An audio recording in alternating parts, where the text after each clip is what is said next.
बात की जाए बजट की तो वफाकी बजट 10 जून को पेश किया जाएगा। वज़ीर खजाना मोहम्मद औरंगजेब बजट 2026-27 पेश करेंगे। वफाकी बजट का हजम 17,000 अरब रुपए से ज़ायद मुतवक्के। बजट में आइंदा माली साल के लिए हुकूमती मालियाती तरजीहात और पॉलिसी इक़दाम शामिल। कौमी इक़्तिसादी काउंसिल का इजलास 8 जून को तलब। कौमी इक़्तिसादी सर्वे 9 जून को पेश किया जाएगा।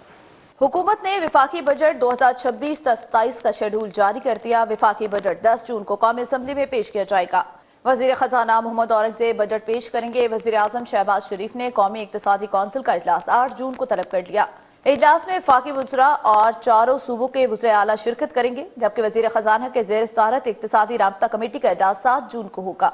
इजलास में पाकिस्तान लैंड पोर्ट अथॉरिटी के लिए 52 करोड़ 80 लाख रुपए की ग्रांट की समरी पेश होगी। जराये के मुताबिक बजट में 17,000 अरब रुपए से जायद की रकम मुख्तस करने की तजवीज़ है। FBR का रेवेन्यू हदफ 15,000 अरब, दिफाई बजट 2600 अरब रुपए, पेट्रोलियम नेवी की मद में 1,727 अरब रुपए, विफाकी तरक्याती प्रोग्राम के तहत 1,126 अरब रुपए, जबकि अरकान पार्लियामेंट की इजाफी फैमिली स्वीट्स के लिए 1.5 अरब रुपए मुख्तस करने की तजवीज़ है। जराये का कहना है IMF मुआहदे के तहत 5% कस्टम ड्यूटी स्लैब खत्म करने का मंसूबा है, जबकि 16% ड्यूटी स्लैब पर आए 2% इजाफी कस्टम ड्यूटी खत्म करने की तजवीज़ है। विफाकी तरक्याती प्रोग्राम के हजम में इजाफे पर IMF को एतमाद में लेना होगा। बजट में अवाम से सरचार्ज की मद में सालाना औसतन 2,156 अरब रुपए वसूल करने का प्लान है। जराये ने मजीद बताया कि सूबाई हुकूमतें तरक्याती मंसूबों पर 3,138 अरब रुपए खर्च करेंगी। पंजाब 1,450 अरब और सिंध का तरक्याती बजट 816 अरब रुपए, खैबर पख्तूनख्वा 554 अरब और बलूचिस्तान का तरक्याती बजट 308 अरब रुपए मुख्तस करने की तजवीज़ है।